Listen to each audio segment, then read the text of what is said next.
I don't know what's happened in his mind, but he just like dive into my rear wheel, like not like just slightly touching, it just smashed the rear. It broke the wheel in two pieces.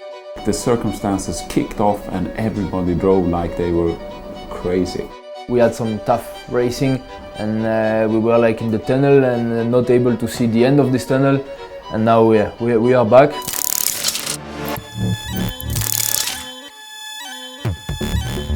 Second race weekend of the FIA WTCR World Touring Car Cup. We're at the Hungaroring, just outside the Hungarian capital of Budapest.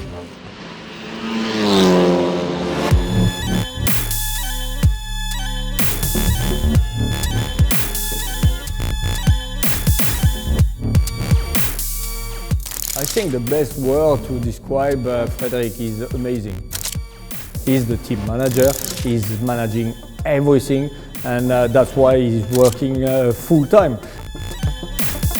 I lead by more example, and we try to do it together as a team. I mean, every win is a win for the team. When he's on a race weekend, he's on a mission. His goal as well is to win the World Championship. If I push hard, it's easy to get the crew to push hard. Fredrik for me is an amazing person that I've known for a long time in the team, and he's so devoted to this. He's an amazing asset to the team. You need to know your engineers, you need to know your mechanics. If you come to a stressful situation, which are the ones that can step up and lead, which are the ones that perform best if they are led. He doesn't talk about it, he does it. He's just, he's a Superman, you know.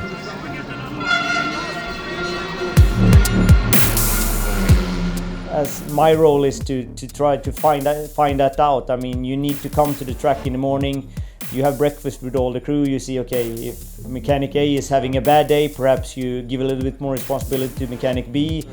You kind of need to feel the moment and do your best and build a team together. And I mean, if you have that openness with the mechanics and engineers, they come to you and there's something, and you know you can rely on them.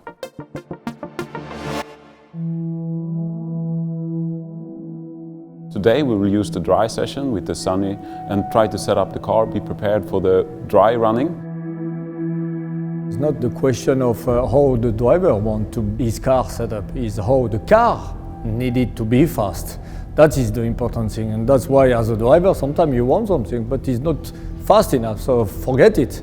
We are very similar with the cars, with the setup, and then we drive in a little bit different way, so everybody has their own technique. We have the first free practice tonight, this evening, so that's quite cool because we have time between the FP1 and FP2. We have one night to work on the car, to look at the data, videos and stuff, to adapt ourselves. We were not pleased with the car, did a lot of adjustments for Saturday to get in the window, as we call it. Managed to do that really well. We thought we had a better pace, a better car on Saturday when we started FP2.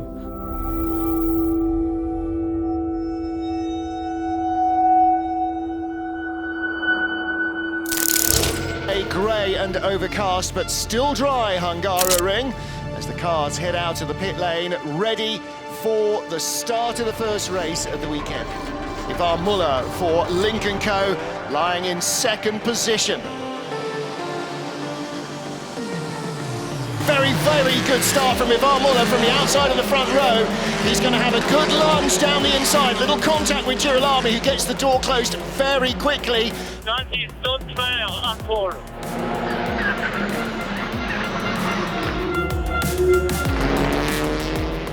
Took him at the start, but he squeezed me in the wall. Then I had to lift off, even if I could stay flat because I was on my right, but there was no point, otherwise it would be a big crash, so I lift off. Whoa, and Panis has had a lunge at Air Lâché, and there's a chance for Jean-Carl Vernet.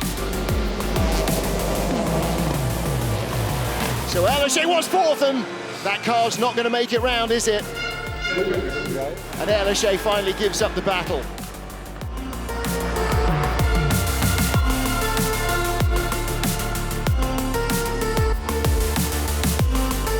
Last lap. On the last lap, Guerrieri is right there again. If Ivan puts a foot wrong, Esteban will go straight through without a second bidding.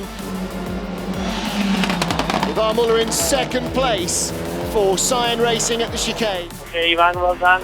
P2, P2. Good job, very good job. Thank you, mate. You did a good setup.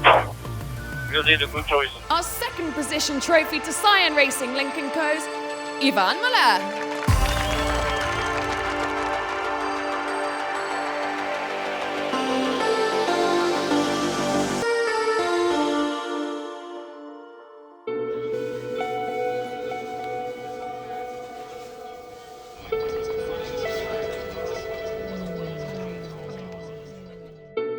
The special feeling of the Hungarian fans is that they are a little bit crazy with their horns. They're cheering so hard for Norby.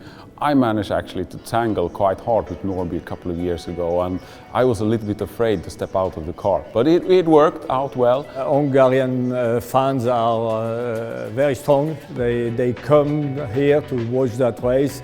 They are very fan of motor racing. That circuit is quite good as well for the fans or the spectator, because you can see almost the full track.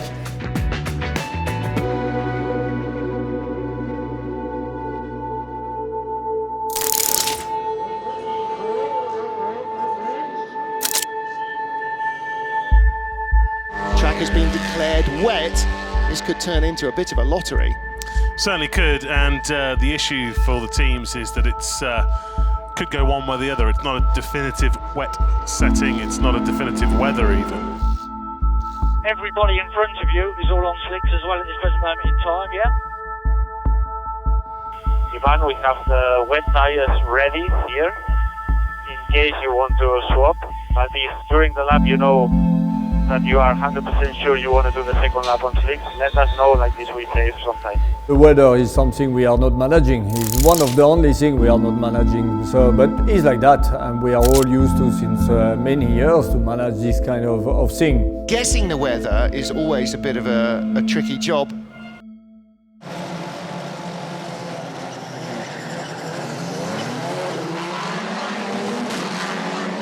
And everybody gets off the grid neatly. We'll wait to see whether Montero, Christopherson or Chekon can make ground, but Hegloff with a flying start. Down the inside comes Ted Björk, looking for second ahead of the poleman Jean-Carl Vernet. Vernet's on the outside, Björk will squeeze through.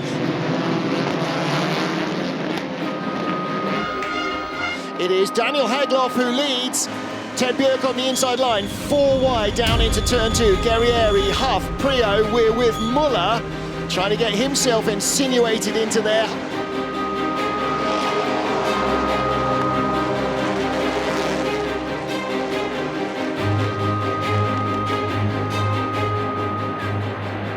And a challenge for the lead from Nestor Girolami, and Daniel Hegloff is off and Vernet is off. Right now they're just going to have to get on with this. The track is very slippery, Richard. This is carnage. Look at Ascona going the long way around the outside, gets turned around, gets back on the grass is Björk. Whoa, Ascona sideways into the chicane. Barfuss jumps it. Half the field will jump the chicane. This is a lot more slippery than they anticipated, I think.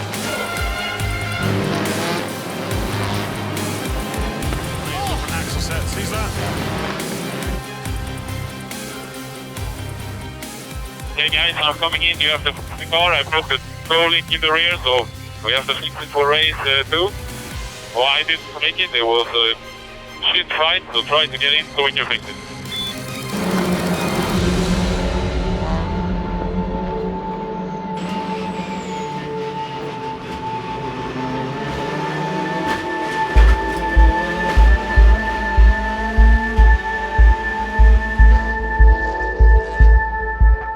What's happened is his mind, but he just like dive into my rear wheel, like not like just slightly touching, it just smashed the rear. It broke the wheel in 2 pieces, so it was a huge impact, and then he pushed me sideways, and I could hear when I was like this, I could hear the engine sound of him. He was like flat out just to push me out of the way. That was a little bit yeah, unfair. Race 2, sometimes, you know, the circumstances around you, it come a light rainfall, you know, the track was greasy, and it just like the circumstances kicked off and everybody drove like they were crazy. I think it was clumsy, you know, I think that's the problem. It's not done in a classy way, it's clumsy. and obviously that causes a lot of damage.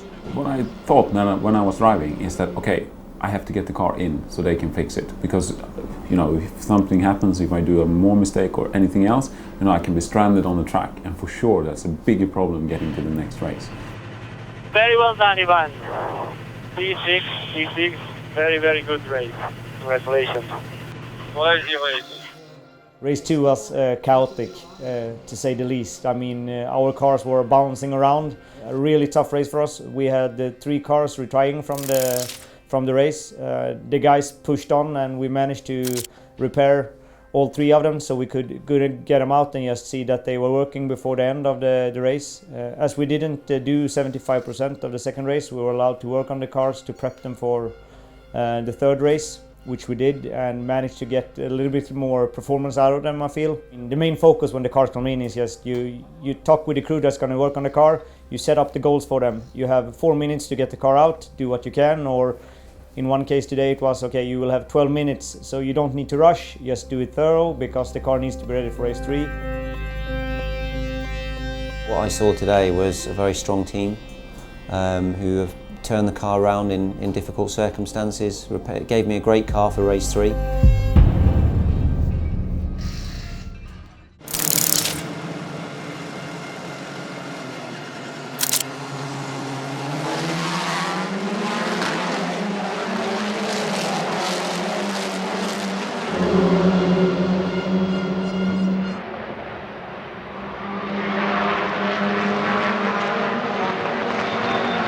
No, it's not.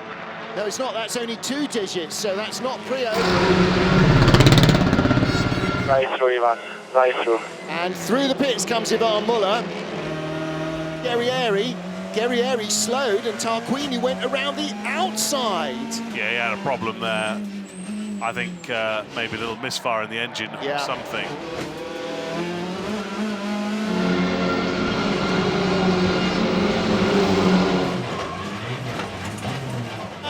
The whole barriers hard.